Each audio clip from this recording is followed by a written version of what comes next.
In the game, you might be going, well, it's kind of silly to be setting up an expo. Well, at this point, you're already so screwed, you might as well try it, because you're not going to be able to outproduce someone who has an expo, especially an undead who has an expo, because generally they can do so much more with so much less money. And the fact that you're human and you don't have an expo just kind of screws you double. So, one thing I found odd was he did go knights. That confused me. So I didn't really bother going, well, this is the best way to counter knights, but don't go knights. Number one, because, he's got master-trained necromancers and cripple rapes the crap out of it. But number two, because they don't really counter anything. Like, sure, maybe fiends, but he only has, 4 left? 5, my bad. So, sure, significant-ish amount of fiends, but, what the hell are you going to do? Especially with the Howl of Terror and the whole coil and the beetles thing, you're not even going to be able to get back to those fiends quick enough. Especially because, the whole unholy aura thing makes them so much, slower than... yeah, that made no sense. It just makes knights not able to keep up with the fiends. So, I found that rather silly to be going knights. Especially when he has a boneyard. Of course, he doesn't really know that because... not many people decide to go Arcane Towers and research the whole Magic Sentry upgrade, which is the greatest upgrade in the entire world. Thought you should know. Even on small maps, it's useful because you can be like, oh, has he crept this out? No, I can just head over there and creep that bad boy out and gain a little level advantage. Maybe some items, some nice items. Yes, I've been working on my voice. It's quite fantastic now. But yeah, look at that. -8 on a knight, -8 on a paladin. That's just, vicious. And also the whole, frostworm thing, especially at this point, because he only has one Griffin Aviator and no Expo. He's really not going to be able to build that much to counter your frostworms, especially because he's too busy countering all the other crap you have. And when you have, an Unholy Frenzied or a holding Cryptlord with, Unholy Frenzied frostworms, you're pretty much screwed at this point anyways. One thing to keep with you, though, is always those statues. Sure, he loses a hero, but, I don't think it really made much of a difference. There was a Griffin that I was going to point out that got Unholy, what am I talking about? Howl of Terror. I forgot to point that out, but, it happened. It did. -18 damage. Secret Valley, second map. Third, whatever. I don't really know. So yeah, you can look at the game statistics. Even though he lost the whole hero kill thing, he didn't need it because his army was just raping the humans' army. And by his, I mean the undead, known as Axlav. So yeah, the basics of that strategy is just kind of keep the pressure on the human player, and then what you can do is maybe hide the Temples of the Damned. But if you just kind of keep... Oh shit, someone's messaged me on Hamachi. Oh, whatever.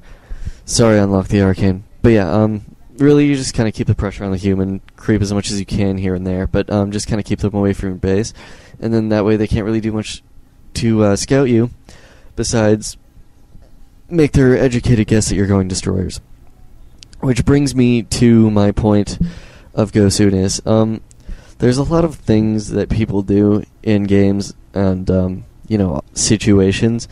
And most of this game, I'm not going to lie, but most of this game, even compared to, StarCraft, is, educated guesses.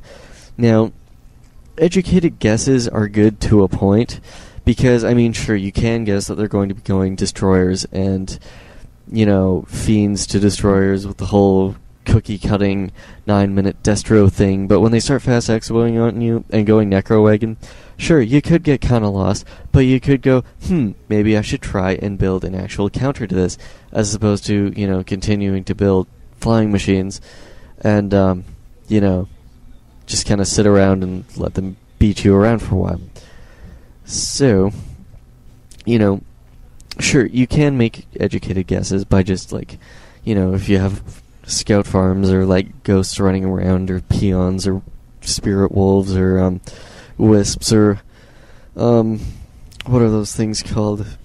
Owl scouts, which are so unused. You should upgrade those for your huntress. 1evs. Anyways, but the point is, if you see their army running by and you see that you will be needing a counter to something, start building it. Don't like wait and think, well, the cookie cutter will save me, because it won't. Really, the cookie cutter is a direct counter to everything. And by a direct counter to everything, I mean, if you go rifle caster, it will counter, like, I don't know.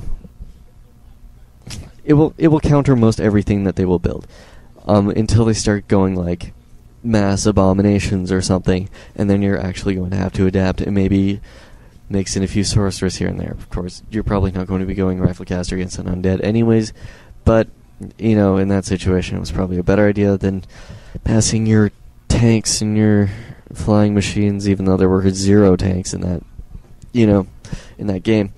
But, you know what I mean. Most people end up massing tanks. But, like, you know, the whole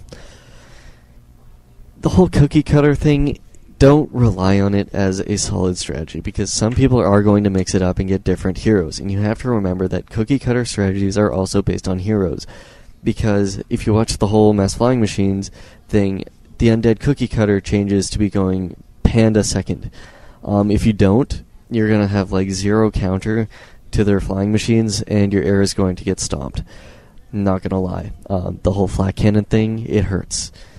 So that's one thing to keep in mind, is that cookie cutters change with hero choices and unit choices in, like, so many ways that, like, you just can't rely on being like, well, a pro did this, so it's going to work 100% if I micro better than them or if I outplay them.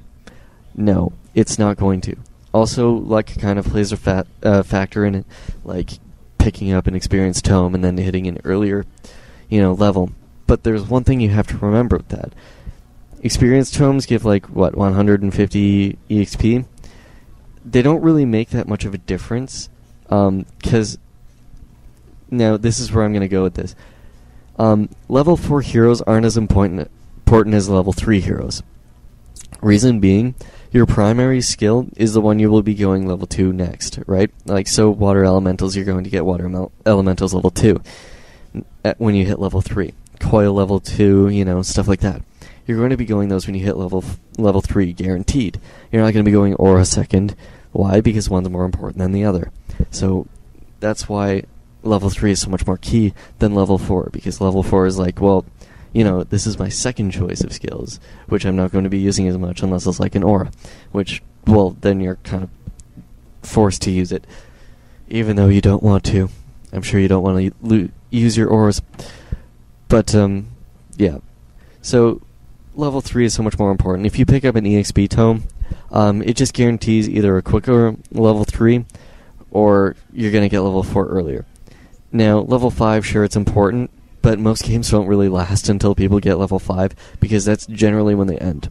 So the EXP tome, it only comes in, like, say you have a hero with enough EXP to have, like, 150 more to hit level 5, or to hit level 3. That's when the EXP tome comes in handy. If you're 150 to level 4, who gives a crap? Go hit their base anyways. It doesn't make that much of a difference. Sure, you're going to get the damage output and the HP, but that doesn't make as much of a difference as your hero skills. So that's one thing to keep in mind when you're doing these things, is that, you know, it doesn't make a difference. Like, everything makes a small difference, but you can't turn it into a significant difference or gain an advantage with it unless you actually try and use it to your advantage. And that might have sounded a little confusing because my brain hurts, but, like, say you get a footman kill, like 3 footman kills early game, and then you do nothing about it, you've just kind of lost the advantage that you just gained. Like, if you don't do anything with it, you don't have an advantage. Sure, you could have, like, 80 food to 30, but if you don't do anything with that, you don't have an advantage. So, that's one thing to keep in mind. I'm going to end off the educational portion here, so...